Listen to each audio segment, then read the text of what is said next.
আলাইকুম dear student, ভালো আছো সবাই তোমরা?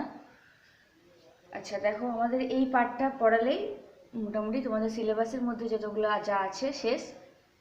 আর তোমাদের প্রথম একটা চ্যাপ্টার আছে সায়েন্স অফ লাইফ, ওটা কিছু তেমন কিছু নেই, সামান্য ওটা করিয়ে দেবো।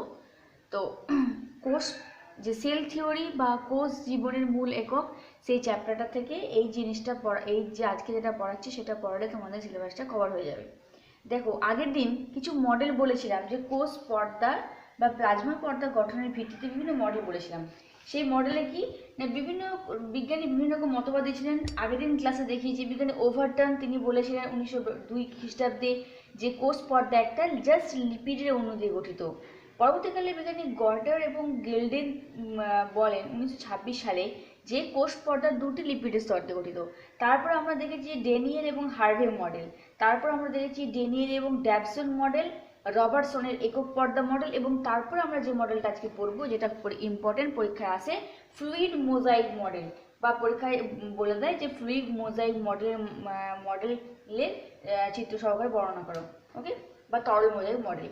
দেখো, এই যে তরল মোজাইক মডেল, এটা হচ্ছে একটা আদর্শ, মানে একটা স্বীকৃত সম্পূর্ণ একটা মডেল, যেটা পুরো ইউনিভার্সে, পুরো বিশ্বে এটা স্বীকৃতি লাভ করেছে কোষ পর্দা গঠন সংক্রান্ত।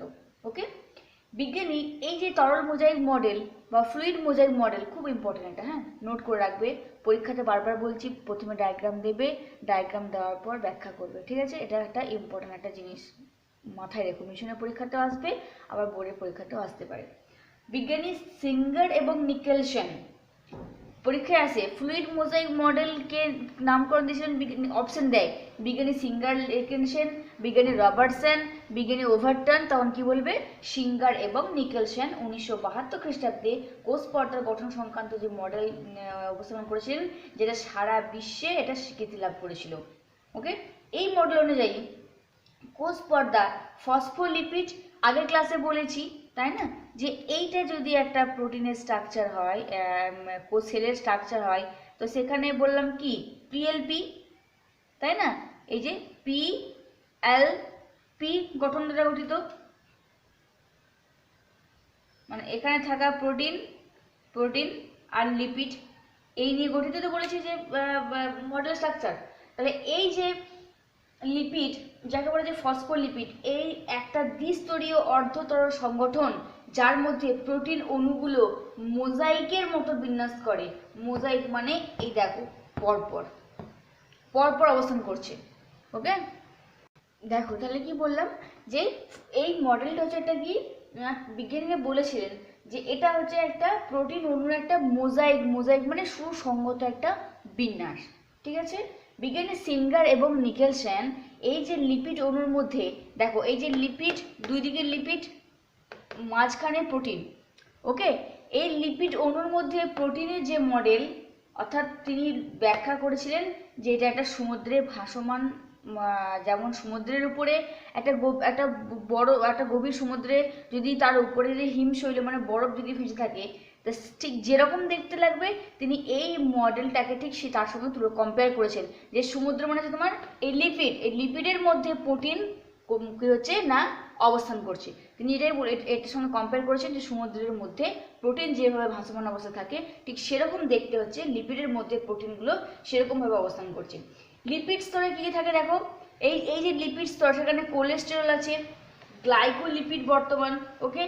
ফসফোলিপিডের এই দেখো, এই যে গ্লাইকোলিপিড ও ফসফোলিপিড, তার দুটি স্তর, ওকে, এবং দুটি স্তর দুটি দেখো পাশাপাশি মুখোমুখিভাবে অবস্থান করেছে, পুরো সামনাসামনি অবস্থান করেছে, যার দুটি অংশ, একটা ভিতরের দিকে অংশ লেজ প্রান্ত টেল অংশ, আর বাইরের দিকে হেড পোর্শন, আগে থেকে বলেছি। এই যে ভিতরের দিকে লেজ প্রান্ত, যাকে আমরা বলবো হাইড্রোফোবিক মানে জল ফোবিয়া, জল বিকর্ষী, কারণ সেল মেমব্রেনের ভিতরে এটা একদম ভিতরের স্ট্রাকচার, তো এই জল থেকে মানে বাইরের দিকে তো জল সংলগ্ন, আর ভিতরের পোর্শনটা জল থেকে দূরে অবস্থান করে, সেটাকে বলা যায় কি হাইড্রোফোবিক। আর কি নন পোলার মানে আগের দিন বলেছি যেখানে কোনো চার্জ যুক্ত হয় না। আর বাইরের দিকে হেড অংশ, যেগুলো হচ্ছে হাইড্রোফিলিক মানে জল আকর্ষী, আর যেগুলো পোলার মানে ধনাত্মক বা ঋণাত্মক চার্জযুক্ত।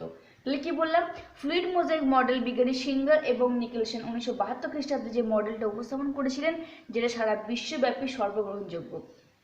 তিনি এটার একটা মোজাইক লাইক স্ট্রাকচার দিয়েছিলেন, মানে সুসংগত একটা গঠন, যেখানে তিনি বলেছিলেন যে সমুদ্রের জলের উপরে যেমন হিমশৈল বা বরফ ভাসমান অবস্থা থাকে, ঠিক সেরকম এখানে লিপিডের স্তরের উপরে প্রোটিনগুলো সেরকমভাবে অবস্থান করে। তিনি কম্পেয়ার করেছিলেন। তিনি বলেন যে এই যে স্ট্রাকচার, যার মধ্যে গ্লাইকোলিপিড বা ফসফোলিপিড যে অণুগুলি পরস্পরের সঙ্গে মুখোমুখিভাবে অবস্থান করে, যার দুটি অংশ, একটা টেল প্রান্ত ভিতরের দিকে যেটা হাইড্রোফোবিক এবং নন পোলার, আর বাইরের দিকে অংশ হচ্ছে হাইড্রোফিলিক এবং পোলার অংশ। এই যে অর্ধতরল এই সংগঠনে এই লিপিড অণুগুলো সর্বদাই নিজেদের মধ্যে স্থান পরিবর্তন করে। এরা সর্বদাই একে অপরের জায়গা নিয়ে নেয়, স্থান পরিবর্তন করছে। একে ফ্লিপ ফ্লপ সঞ্চালন বলা হয়। ওকে, তাহলে একে কি বলা হচ্ছে? Flip flop model, flip flop movement. তাহলে ফ্লিপ ফ্লপ মুভমেন্ট কখন বলবো? যখন ফ্লুইড মোজাইক মডেলের মধ্যে লিপিড বা ফসফোলিপিডের অণুগুলো যখন কি হচ্ছে, পরস্পর নিজেদের মধ্যে স্থান পরিবর্তন করছে, তখন তাকে বলা হচ্ছে ফ্লিপ ফ্লপ সঞ্চালন। পর্দাস্থিত প্রোটিন দুই প্রকারের। এই যে প্রোটিন দেখতে পাচ্ছ, দেখো এটা একটা গ্লাইকোপ্রোটিন, বাইরের দিকে অবস্থিত পরিধি প্রোটিন, ভিতরের দিকে অন্তঃস্থ প্রোটিন। এই যে প্রোটিন দুই প্রকারের, কি কি ডায়াগ্রামটা দেখো, মুছে দিচ্ছি। তাহলে বললাম এই প্রোটিন হচ্ছে দুই প্রকারের। আমরা লিপিডের মধ্যে, এই যে লিপিডের মধ্যে যে প্রোটিন দেখলাম, সেই প্রোটিন হচ্ছে কয় প্রকারের? দুই প্রকারের প্রোটিন দেখলাম আমরা।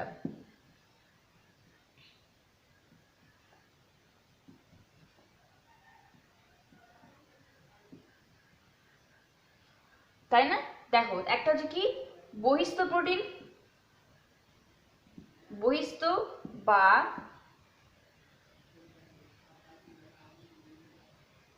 Extrinsic protein. পরীক্ষাতে এটাও আসতে পারে, বহিস্থ প্রোটিন বা এক্সট্রিনসিক প্রোটিন কি, বা প্রান্তীয়, একই কথা, বা পেরিফেরাল, পেরিফেরাল প্রোটিন।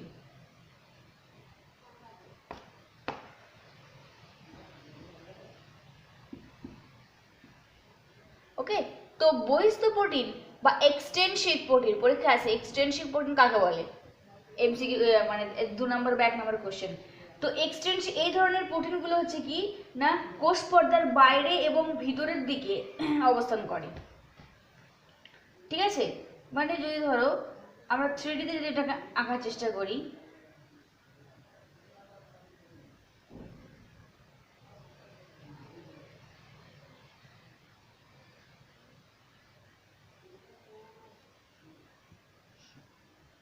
তাহলে দেখো এখানে এই অংশগুলো বর্তমান হবে। জাস্ট আমি দেখাচ্ছি বোঝানোর জন্য। এই একটা প্রোটিন, ওকে, আর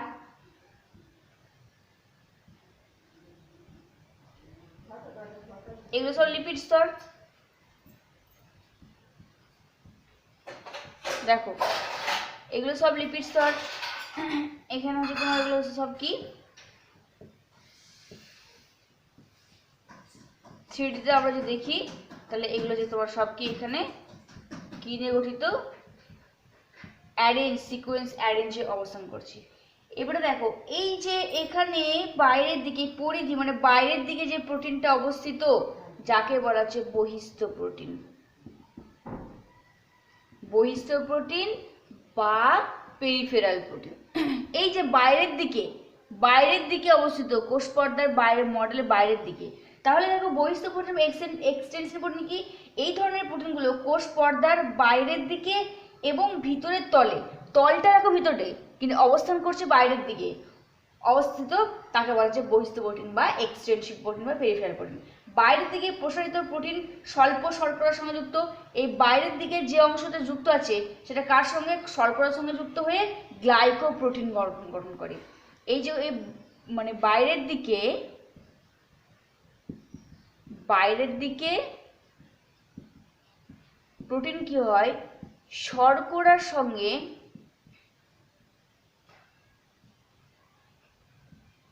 যুক্ত হয়ে কি গঠন করে? গ্লাইকোপ্রোটিন। ওকে, এই বাইরের অংশটা। আবার কিছু সংখ্যক শর্করা গ্লাইকোলিপিড অংশের উপর বাইরের দিকে অবস্থান করে, মানে এই বাইরের দিকে অবস্থিত লিপিডগুলোকে বলা হচ্ছে গ্লাইকোলিপিড। একটু আগে দেখালাম যে বাইরের দিকে অবস্থিত লিপিডগুলোকে বলা হচ্ছে গ্লাইকোলিপিড। তাহলে বহিস্থ প্রোটিন কাকে বলবো? যে যখন কোষ পর্দার এই ধরনের প্রোটিনগুলো কোষ পর্দার বাইরের দিকে অবস্থান করে এবং ভিতরের তলে অবস্থান করে, তখন তাকে বলা হচ্ছে বহিস্থ প্রোটিন। ওকে, যার বাইরের অংশটা শর্করার সঙ্গে যুক্ত হয়ে গ্লাইকোপ্রোটিন গঠন করে। আর এক ধরনের দেখা যায়, আগে দেখে নাও ডায়াগ্রামটা। এই দেখো, এটা হচ্ছে অন্তঃস্থ প্রোটিন, মানে ভিতরের দিকে। আমরা মাইক্রোস্কোপের নিচে দেখলে এদেরকে বুঝতে পারবো যে এরা অন্তঃস্থ মানে ভিতরের দিকে একদম প্রথিত অবস্থায় আছে, মানে গেঁথে আছে। এটা হচ্ছে অন্তঃস্থ প্রোটিন। ওকে, তাহলে বহিস্থ প্রোটিন। আর দুই হচ্ছে অন্তর্নিহিত প্রোটিন। অন্তর্নিহিত বা ইন্ট্রিগাল বা অন্তর্নিহিত প্রোটিন বা ইন্ট্রিগাল প্রোটিন। আর একটা নাম আছে বা ইন্ট্রিনসিক প্রোটিন। ওকে, তাহলে ইন্ট্রিগাল বা ইন্ট্রিনসিক প্রোটিন কি? এই ধরনের প্রোটিনগুলো দেখো লিপিড স্তরের মধ্যে একদম গাঁথা অবস্থায় আছে। ওকে, কিছু ইন্ট্রিনসিক প্রোটিন কোষ পর্দার সম্পূর্ণ বেদ বরাবর, মানে একদম পুরো যে প্লাজমা পর্দা যে বেদ সেই বরাবর অবস্থান করছে এবং ভিতরের দিকে গেঁথে। এইগুলোকে ট্রান্সমেমব্রেন বা টানেল প্রোটিনে বলা হয়ে থাকে, টানেল প্রোটিন। তাহলে ডায়াগ্রামটা মুছে দিচ্ছি। তাহলে এটার কি বললাম, পরীক্ষায় আসতে পারে ইন্ট্রিনসিক সঙ্গে এক্সট্রিনসিক পার্থক্য, ইন্ট্রিনসিকের সঙ্গে এক্সট্রিনসিকের পার্থক্য। ওকে, তাহলে এটা হচ্ছে তোমার ভিতর দিকে অবস্থিত এই যে প্রোটিনগুলোকে বলা হচ্ছে ট্রান্সমেমব্রেন প্রোটিন বলা হয় এদেরকে। এদেরকে বলা হচ্ছে ট্রান্সমেমব্রেন, আর আরেকটা নাম আছে টানেল প্রোটিন। কেন এরকম নাম হলো? কারণ এরা কি করে, কিছু জিনিসের ওই যে সোডিয়াম পটাশিয়াম এগুলো কি করছে কোষের কোষ পর্দার মাধ্যমে এরা এর প্রোটিন চ্যানেলের মধ্য দিয়ে আদান প্রদান সম্পন্ন করে থাকে। ওকে, প্রোটিন এই যে একটু আগে দেখালাম যে এই যে দুই ধরনের প্রোটিন, এই প্রোটিনের মাঝখানে কি দুটি প্রোটিনের মাঝখানে একটা ছিদ্র বর্তমান, এই ছিদ্রগুলো দিয়ে কি হচ্ছে আয়ন প্রবেশ করে, এইগুলোর মধ্য দিয়ে কি হচ্ছে আয়ন কোষ পর্দার মধ্যে প্রবেশ করে এবং কোষ পর্দা থেকে বাইরে বেরিয়ে যায় সম্ভব এই ছিদ্রগুলো দিয়ে। ওকে, তো এই অন্তর্নিহিত যে প্রোটিন, সেই প্রোটিনগুলোর মধ্যে স্থান পরিবর্তন করার প্রবণতা, মানে ওই যে প্রোটিনগুলো দেখালাম যারা কিন্তু নিজেদের মধ্যে স্থান পরিবর্তন করে। কখনো কখনো প্লাজমা পর্দার এক স্থানে অনেকগুলো প্রোটিন জমা হতে দেখা যায়, এদের ক্যাপিং বলা হয়। তাহলে ক্যাপিং কাকে বলবো? ক্যাপিং হচ্ছে যে প্লাজমা পর্দার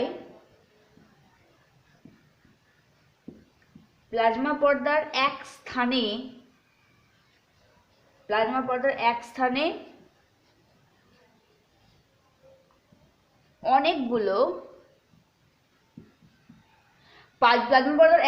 অনেকগুলো প্রোটিন জমা হতে দেখা গেলে তাকে বলা হচ্ছে ক্যাপিং। ওকে, কিছু কিছু প্রোটিন আছে যেগুলো তোমার জালিকার মাধ্যমে প্লাজমা পর্দার মধ্যে বসানো থাকে ইত্যাদি। প্রোটিন জালিকা তন্তু অনুনালিকা দিয়ে গঠিত। অর্থাৎ এক কথায় বলতে চাইলাম, তাহলে তরল মোজাইক মডেলের মধ্যে কি বলবো, যে ফ্লুইড মোজাইক মডেল হচ্ছে এমন একটা গঠন যেটা মোজাইক লাইক স্ট্রাকচার, মানে সুসংগত একটা গঠন, যেটাকে বিজ্ঞানী সিঙ্গার এবং নিকেলসেন সমুদ্রের গভীর সমুদ্রতলে ভাসমান হিমশৈলের সঙ্গে তুলনা করেছে, যেটা কিছু অন্তঃস্থ প্রোটিন, কিছু বহিস্থ প্রোটিন, কোলেস্টেরল এবং গ্লাইকোলিপিড দ্বারা গঠিত। ওকে, আর কি দেখালাম একটু আগে, যে এই তরল মোজাইক মডেলের যে ফসফোলিপিড যারা নিজেদের মধ্যে মুখোমুখিভাবে অবস্থান করছে, যার দুটি অংশ, একটা হেড একটা টেল পোর্শন মানে ভিতর দিকে অংশ রয়েছে তোমার হাইড্রোফোবিক এবং নন পোলার, আর বাইরের অংশ রয়েছে তোমার পোলার এবং হাইড্রোফিলিক।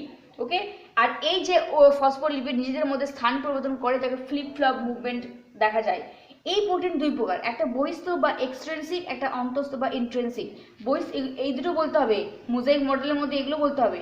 বহিস্থ প্রোটিন মানে যেগুলো পেরিফেরির দিকে অর্থাৎ কোষ পর্দার বাইরের দিকে এবং ভিতরের তলটা ভিতর আর অবস্থান করছে বাইরের দিকে, তখন তাকে বলা যায় বহিস্থ প্রোটিন। আর অন্তঃস্থ প্রোটিন যেটা তোমার কোষ পর্দার লিপিডের মধ্যে প্রথিত বা গেঁথে অবস্থান করে, তাকে বলা যায় ইন্ট্রিনসিক প্রোটিন, যাকে ট্রান্সমেমব্রেন অর টানেল প্রোটিন বলা হয়। কারণ এখানে যে এই অবস্থিত অন্তঃস্থ প্রোটিনের মধ্যে দুটি প্রোটিনের মধ্যে যে গ্যাপ বা ছিদ্র থাকে, যার মধ্যে আয়ন চলাচল করে, যে জন্যকে ট্রান্সমেমব্রেন বলা হয়ে থাকে। ওকে, আর দেখো দেখো ফাংশনাল দিক দিয়ে ফসফোলিপিড মানে এই যে দেখালাম লিপিড, এই ফসফোলিপিড যে স্ট্রাকচার, এখানে আবার আরো কিছু প্রোটিন থাকে, মানে ওই প্রোটিনগুলো বাদ দিয়েও আরো কিছু প্রোটিন থাকে। কি কি? এক হচ্ছে গাঠনিক বা স্ট্রাকচারাল প্রোটিন,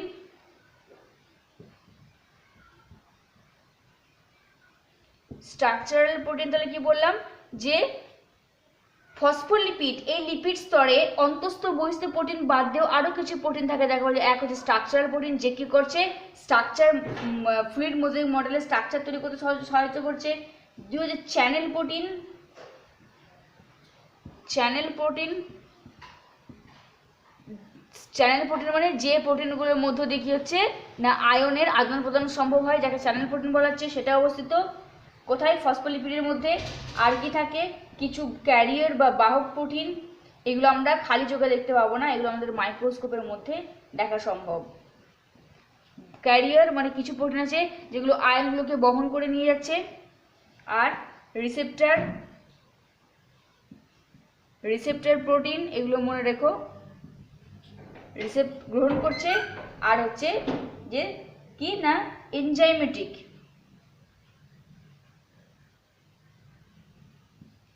এনজাইমেটিক প্রোটিন। তাহলে অর্থাৎ এই অন্তঃস্থ বহিস্থ প্রোটিন বাদ দিয়েও কি হচ্ছে কিছু স্ট্রাকচারাল প্রোটিন যেগুলো প্লাজমা মেমব্রেন বা প্লাজমা পর্দা তৈরি করতে সহায়তা করছে। চ্যানেল প্রোটিন অর্থাৎ যেটা যার মধ্যে দিয়ে আয়নে ট্রান্সফার হয়ে থাকে। ক্যারিয়ার প্রোটিন, যে প্রোটিনগুলোকে আয়নগুলোকে বহন করে। রিসেপ্টর প্রোটিন, যে প্রোটিন আয়নগুলোকে সংগ্রহ মানে গৃহীত করে। এনজাইমেটিক প্রোটিন, যারা এনজাইম সাপ্লাই করে। তাহলে এই ধরনের প্রোটিনগুলো অবস্থিত কোথায়? কোষ পর্দার অন্তঃস্থ বহিস্থ পর্দা বাদ দিয়েও। এই হচ্ছে কোষ পর্দার তরল মোজাইক মডেল, যেখানে কি বলা হয়েছিল যে একটা সমুদ্রের মধ্য দিয়ে যেমন বরফ ভেসে থাকে, ঠিক সেরকম ফসফোলিপিডের মধ্য দিয়ে প্রোটিনের অবস্থান, এই মডেলটাকে বলা হয়েছিল কোষ পর্দা মডেল। ওকে, আর তাহলে যে পরীক্ষা আছে যে পিএলপি, প্রোটিন লিপিড প্রোটিন অণু দিয়ে গঠিত ত্রিস্তরীয় মডেল কে দিয়েছিলেন বিজ্ঞানী? ড্যানিয়েল এবং ড্যাবসন। মনে রাখবে ড্যানিয়েল এবং ড্যাবসন আর রবার্টসন। ড্যানিয়েল এবং ড্যাবসন বলেছিলেন যে এটা পিএলপি মডেল, আর একক পর্দার মডেল বলেছিলেন বিজ্ঞানী রবার্টসন, আর ফ্লুইড মোজাইক মডেল দিয়েছিলেন কি বিজ্ঞানী সিঙ্গার এবং নিকলসন। দেখো বিজ্ঞানী সিঙ্গেল এবং নিকলসন 1972 খ্রিস্টাব্দে তিনি প্রথম এটা নামকরণ করেছিলেন। ওকে, তাহলে এই যে স্ট্রাকচার যাকে বলা হচ্ছে ফ্লুইড মোজাইক মডেল, অর্থাৎ এই যে একটা লিপিডের মধ্যে প্রোটিনের সুসজ্জিত সংগঠন যাকে বলা হচ্ছে। এবারে দেখো কোষ পর্দার কাজ কি, কোষ পর্দার ফাংশন বা কাজ। অনেক কাজ আছে, কারণ ব্যারিয়ার উপরে কাজ করে। তাহলে কোষ পর্দা কি? কোষ মানে কোষ পর্দা আমরা বলছি যে এই বাইরের অংশটাকে। তাহলে কোষের মধ্যে যে সমস্ত কোষীয় অঙ্গাণু, সজীব অঙ্গাণু বা যা কিছু বর্তমান, সেগুলোকে রক্ষা করছে কোষ পর্দা। কোষ পর্দা বাইরের কোনো আঘাত থেকে কোষকে রক্ষা করে, কিছু জিনিসের মধ্যে আয়ন অণুর আদান প্রদান সম্পন্ন করে। তাহলে আমরা বলতে পারি যে কোষ পর্দার কাজ হচ্ছে কোষ মধ্যস্থ যে সজীব অংশ, কোষের মধ্যস্থ সজীব অংশকে রক্ষা করে। বোঝা গেছে? অবশ্যই বিশাল ফাংশন মানে ভূমিকা পালন করে। আর কি করে দেখো, এই কোষ পর্দার আকৃতি যদি এরকম হয় তাহলে সেলের আকৃতি কি হবে? ডাম্বেল আকৃতি। কোষ পর্দার আকৃতি যদি লম্বা এরকম ধারণ করে তাহলে কোষের আকৃতিটাও কি হবে? দণ্ডাকার হবে। কোষ পর্দা যদি এরকম ষড়ভুজ আকৃতি ধারণ করে তাহলে কোষের আকৃতি ষড়ভুজাকার হবে। তাহলে কোষ পর্দার আকৃতির উপরে কিন্তু কোষের আকৃতিটা নির্ভর করে। তাহলে এর কাজ আমরা কি বলতে পারি? যে কোষের আকৃতি প্রদান করা, কোষের কি করা? আকৃতি প্রদান করা, এটা কাজ। আচ্ছা আর কি? প্লাজমা পর্দার কাজ হচ্ছে যে সজীব কোষের মধ্যে বহিস্থ এবং অন্তঃস্থ অভিস্রাবণ রূপে কাজ করে। অর্থাৎ অভিস্রাবণ মানে কি? আমরা জানি কম ঘনত্ব থেকে বেশি ঘনত্বের দিকে দ্রবণের দ্রাবকের অণুগুলি যখন পরিবাহিত হয় এবং সমঘনত্বে পরিণত হয় তখন তাকে আমরা বলছি অভিস্রাবণ। তো অর্থাৎ কিছু বাইরে থেকে কিছু জিনিস ভিতরে প্রবেশ করছে, আবার ভিতরে থেকে কিছু জিনিসের বাইরে প্রবেশ করছে, এটা তাকে বলা হচ্ছে অভিস্রাবণ কাজ করে। এছাড়াও কয়েক প্রকার কোষীয় অঙ্গাণু, যেমন আর কি বললাম যে কয়েক প্রকার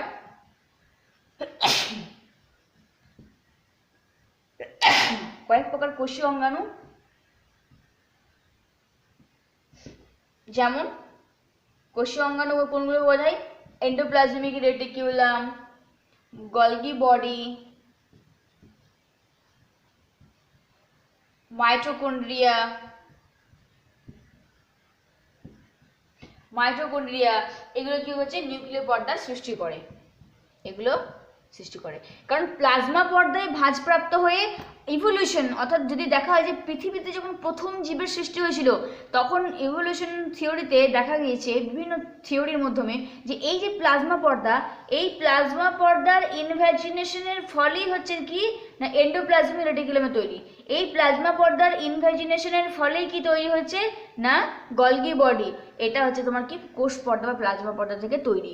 তাহলে এটাও তার কাজ। ওকে, আচ্ছা আর কি কাজ করে? কোষান্তর, কোষান্তর ব্যাপন ও অভিস্রাবণে সাহায্য করে, অর্থাৎ ব্যাপন এবং অভিস্রাবণে সাহায্য করে হচ্ছে কি কোষ পর্দা। ওকে, আর কি হচ্ছে কি বিভিন্ন হরমোন গ্রাহক রূপে কাজ করে। পড়ে নেবে পিনোসাইটোসিস এবং ফ্যাগোসাইটোসিস পদ্ধতিতে তরল এবং কঠিন খাদ্য গ্রহণ করে। পিনোসাইটোসিস এবং ফ্যাগোসাইটোসিসের মধ্যে খাদ্য গ্রহণ করে হচ্ছে কি পিনোসাইটোসিস, কি পিনোসাইটোসিস। পিনোসাইটোসিস হচ্ছে যে এই প্লাজমা পর্দার মধ্যে যদি কোনো তরল কোনো বস্তু যদি এখানে গৃহীত হয় মানে প্রবেশ করে এই পর্দার মধ্য দিয়ে, তখন সেটাকে বলা হচ্ছে পিনোসাইটোসিস। ওকে, আর ফ্যাগোসাইটোসিস মানে হচ্ছে তোমার কি পিনোসাইটোসিস ও ফ্যাগোসাইটোসিস। ফ্যাগোসাইটোসিস মানে এটাও কি হচ্ছে গ্রহণ হতে হয় প্লাজমা পর্দার মধ্যে গৃহীত হয় কি না কঠিন বস্তু। তাহলে পিনোসাইটোসিস মানে তোমার কোনো তরল বস্তু প্লাজমা পর্দা কোষ পর্দা গ্রহণ করে তাকে সেই পদ্ধতিটাকে বলে পিনোসাইটোসিস। আর ফ্যাগোসাইটোসিস মানে তোমার কি না যখন কোনো কঠিন বস্তু প্লাজমা পর্দার ভেদ করে ভিতরে দিয়ে গৃহীত হয় তখন সেটাকে বলা হচ্ছে ফ্যাগোসাইটোসিস পদ্ধতি।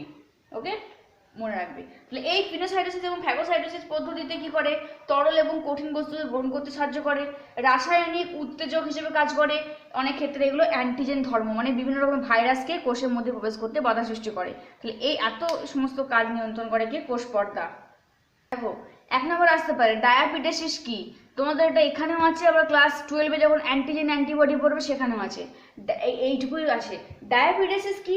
এটা হচ্ছে যে ধরো তোমার কোনো স্থানে বা আমার হয়তো কোনো জায়গাতে অ্যাক্সিডেন্ট হয়েছে বা আঘাত লেগেছে, তো আঘাতপ্রাপ্ত হলে কি হবে সেখানে জীবাণু সংক্রমিত হবে। দেহের কোনো স্থানে আঘাতপ্রাপ্ত হলে বা কেটে গেলে বা ক্ষয়গ্রস্ত হলে সেখানে কি হচ্ছে জীবাণু সংক্রমিত হয়। ওকে, এবং জীবাণু সেই স্থানে সংক্রমিত হলে সেই অঞ্চলটাতে যে রক্তবাহের মধ্যে থাকা শ্বেত রক্তকণিকা সেখান থেকে বেরিয়ে এসে যখন সেই জীবাণুর চারিপাশে জড়ো হয় এবং ফ্যাগোসাইটোসিস পদ্ধতিকে জীবাণুকে ধ্বংস করে ফেলে, এই পদ্ধতিটাকে বলা হচ্ছে ডায়াবেটিস। বোঝা গেছে? তার ডায়াগ্রামটা দেখো। ধরো এটা হচ্ছে তোমাদের, এটা হচ্ছে এগুলো রক্তজালক। ওকে, তাহলে রক্তজালকের মধ্যে কি থাকবে রক্তকণিকা থাকবে, তার মধ্যে দেখো কিছু আছে আরবিসি।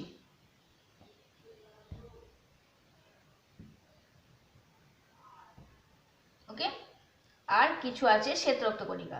এবারে ধরো তোমার বডির কোনো স্থানে আঘাত হয়েছে, তো কি হচ্ছে বডির কোনো স্থানে আঘাতপ্রাপ্ত হলো, এটা হচ্ছে তোমার কি না বিজাতীয় বস্তু, বিজাতীয় বস্তু বা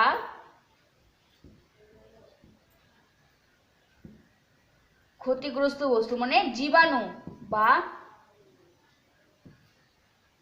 জীবাণু। তাহলে বোঝো যে তোমার দেহের কোনো স্থান কেটে গেছে, সেখানে বিজাতীয় বস্তুটা এসে অবস্থান করেছে, ঠিক আছে, মানে সে ক্ষতস্থানটাতে কি হয় রক্তজালকের মধ্যে যে শ্বেত রক্তকণিকা, সেই শ্বেত রক্তকণিকাগুলো বেরিয়ে এসে কি করছে এর চারিপাশে একে এইভাবে ঘিরে ধরে থাকে। কি করে? এগুলো হচ্ছে শ্বেত রক্তকণিকার,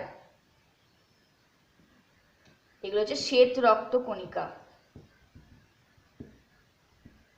ওকে, তাহলে এই যে বিজাতীয় বস্তুটি চারিপাশে শ্বেত রক্তকণিকাগুলো ঘিরে ধরে কি করে এই শ্বেত রক্তকণিকা, এই যে শ্বেত রক্তকণিকা, এই শ্বেত রক্তকণিকা কি করবে না এই বস্তুটাকে, এই যে জীবাণুটাকে ফ্যাগোসাইটোসিস পদ্ধতিতে মানে এই পর্দা ভেদ করে ভিতরের দিকে ঢুকিয়ে নেবে, ইনগাল্প করে নেবে এবং তাকে ধ্বংস করে। আমরা জানি শ্বেত রক্তকণিকার কাজ কি? জীবাণু ধ্বংস করা। তাহলে যে পদ্ধতিতে শ্বেত রক্তকণিকা এই জীবাণুগুলোকে ধ্বংস করে, সে ধ্বংস করার পদ্ধতিটাকে বলা হচ্ছে ডায়াপিডেসিস। তাহলে বোঝা গেছে কি? ডায়াপিডেসিস হলো যে এমন এক ধরনের বিশেষ প্রক্রিয়া, শরীরের কোনো অংশ কেটে গেলে বা ক্ষতিগ্রস্ত বা আঘাতপ্রাপ্ত হলে সেখানে কি হয় না, এই জীবাণুগুলো এসে সংক্রমিত হয়। জীবাণু সংক্রমিত হওয়ার সঙ্গে সঙ্গে রক্তবাহ থেকে, রক্তজালকে রক্তবাহ থেকে, শ্বেত রক্তকণিকা রক্তবাহ থেকে শ্বেত রক্তকণিকাগুলো নির্গত হয়ে এই জীবাণুর চারিপাশে তাকে ঘিরে ফেলে এবং ফ্যাগোসাইটোসিস পদ্ধতিতে এই জীবাণুগুলোকে আত্মসাৎ করে, মানে ধ্বংস করে বা খেয়ে ফেলে, ভিতর দিকে ঢুকিয়ে নেয়। আর শ্বেত রক্তকণিকার কাজই হচ্ছে যে জীবাণু ধ্বংসে সাহায্য করা, অ্যান্টিজেন রূপে কাজ করে। ওকে, তো এই শ্বেত রক্তকণিকার যে জীবাণু ধ্বংস করার পদ্ধতি, যাকে বলা হচ্ছে ডায়াপিডেসিস। মনে থাকবে, এটা খাতাতে নোট করে নিও, ডায়াপিডেসিস কি। ডায়াপিডেসিস আমরা একটা 1 নম্বরের কোশ্চেন দেখলাম। ওকে, এরপরে দেখো একক পর্দা কি বা what is the an unit membrane. একটু আগের ক্লাসে বলেছিলাম যে ইউনিট মেমব্রেন কনসেপ্টটা কে দিয়েছিলেন? বিজ্ঞানী রবার্টসন। তাহলে যে কোষের যেসব পর্দা বা কোষ পর্দা যখন কি PLP অর্থাৎ প্রোটিন, লিপিড এবং প্রোটিন নামক স্তর দিয়ে গঠিত, ত্রিস্তর দিয়ে গঠিত, তাদেরকে একক পর্দা বলা আছে। এখানে একক মানে কিন্তু একটা নয়, অর্থাৎ এখানে একক মানে কি বলা হচ্ছে, এই 3টে স্তর দিয়ে গঠিত যে একটা একক স্তর, মানে একটা লেয়ার, তখন তাকে বলা হচ্ছে যে একক পর্দা মডেল। কে দিয়েছিলেন? বিজ্ঞানী রবার্টসন। এটা দিয়েছিলেন বিজ্ঞানী রবার্টসন। কত? 1959 খ্রিস্টাব্দে। তাহলে বিজ্ঞানী রবার্টসন 1959 খ্রিস্টাব্দে দেওয়া প্রোটিন, লিপিড, প্রোটিনের যে কনসেপ্ট, তাকে বলা হচ্ছে একক পর্দা রূপে অভিহিত। দেখো সেল কোট, এটা কয়কারটা। ওকে, সেল কোট বা গ্লাইকোল ক্যালিক্স কি? সেল কোট বা গ্লাইকোক্যালিক্স হচ্ছে অনেক প্রাণী তাদের প্লাজমা পর্দা, মানে এই যে কোষ পর্দা, সেই কোষ পর্দার চারিপাশে তারা কি করে না, বাইরে থেকে মিউকো পলিস্যাকারাইড, গ্লাইকোপ্রোটিন, গ্লাইকোলিপিড এইগুলোকে দিয়ে একটা আবরণ তৈরি করে, তাকে বলা হচ্ছে সেল কোট বা গ্লাইকোক্যালিক্স। তাহলে এটা হচ্ছে তোমার কোষ পর্দা, এই ভিতরটা হচ্ছে কোষ পর্দা। ওকে, আর এই দেখো কোষ পর্দার এই যে চারিপাশে যখন কিছু কিছু প্রাণী আছে যাদের কি হচ্ছে না, কি হচ্ছে, এটাকে বলা হচ্ছে সেল কোট। এ বলা হচ্ছে সেল কোট। কি হয় না, অনেক প্রাণী তাদের প্লাজমা পর্দার বাইরে কি করে, এই যে কোষ পর্দা, এই ভিতরেটা কোষ পর্দা, সেই কোষ পর্দার বাইরের দিকে যখন কি কি বললাম, যে সমস্ত প্রাণী, দেখো যে সমস্ত প্রাণী কোষ পর্দার বাইরের দিকে কি বললাম, মিউকো পলিস্যাকারাইড। ওকে, আচ্ছা গ্লাইকোপ্রোটিন কোন ডায়াগ্রামে দেখালাম, গ্লাইকোপ্রোটিন, গ্লাইকোলিপিড, গ্লাইকোপ্রোটিন গ্লাইকোলিপিড দিয়ে যে আবরণী গঠন করে, লিপিড দিয়ে যে আবরণী গঠন